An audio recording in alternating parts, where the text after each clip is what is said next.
Hey, late starters, it's your host, Andrea Vall. And in today's Quick Fix Friday, we're going to talk about how to start a mastermind group. Hello, dreamers. Welcome to the Late Starters Club, giving you the inspiration, mindset, and tools you need to start something midlife and beyond. Remember, it's never too late to follow your dreams. In Jamie's episode, number 13, he talked about having a mastermind group that I was a part of for a long time and how that can help your success as a business owner, or maybe any time you're making a change. I think there are 4 essential steps to starting a great mastermind group.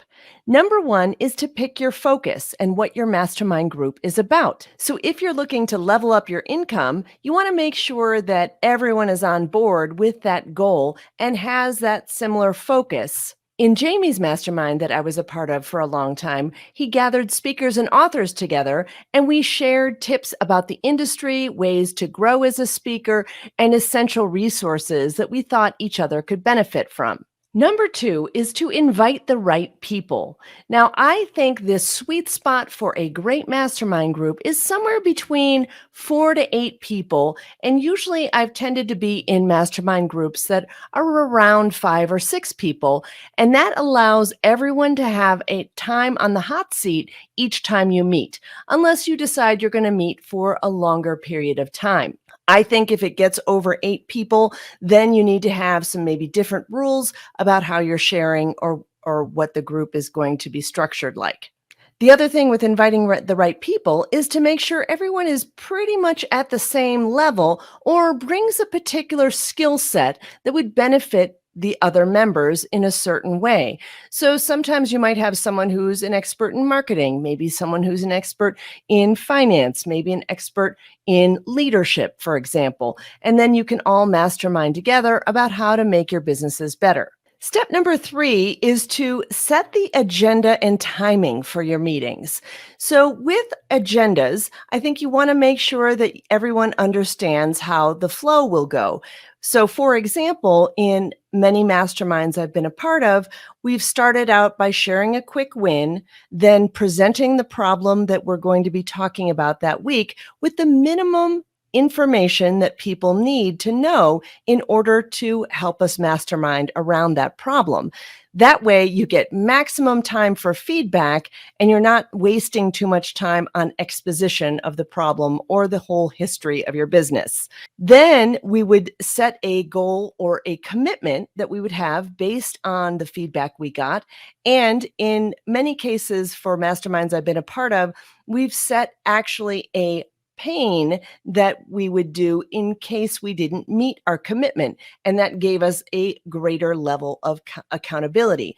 So setting a pain point for a commitment might be something as simple as committing to do a task for a month that you don't like, or it could be something larger that would be really difficult to do. Like I think one of my friends actually committed to streaking through the neighborhood if she didn't get her task done. And believe me, she did get her task done. And then related to timing, you need to set how long the meeting is going to go and how many times a month you might meet. Step number 4 is to set the ground rules for the members. I think you definitely need to try and require attendance as much as possible. For sure, people will have some conflicts. They might be traveling. They might have something related to their family that would conflict.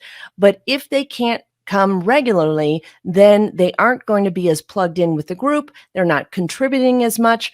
And it might be a signal that they're not as committed to having that mastermind. So make sure you're getting a commitment on attendance. And then also making sure that you are having a cone of silence for all of the members so that anything that is shared that is sensitive or a little bit vulnerable will not be shared outside of that group. And there may be other ground rules that you like to set as you go. I've got a great resource for you from my friend Karen Greenstreet. We were in a mastermind group together for many years, and she is super smart. She runs the Success Alliance, and she is a mastermind expert. She has tons of great resources there to start your own mastermind Even she has some resources for people who want to become mastermind facilitators and all kinds of goodies there on her blog. Highly suggest you check that out if you are interested in learning more about how to create great masterminds. A great mastermind can really change your business or change anything that you're interested in doing. Hope that was helpful, and make sure you grab the free guide, Top Tools for Late Starters, on the website at latestartersclub.com. And let's turn dreaming into doing.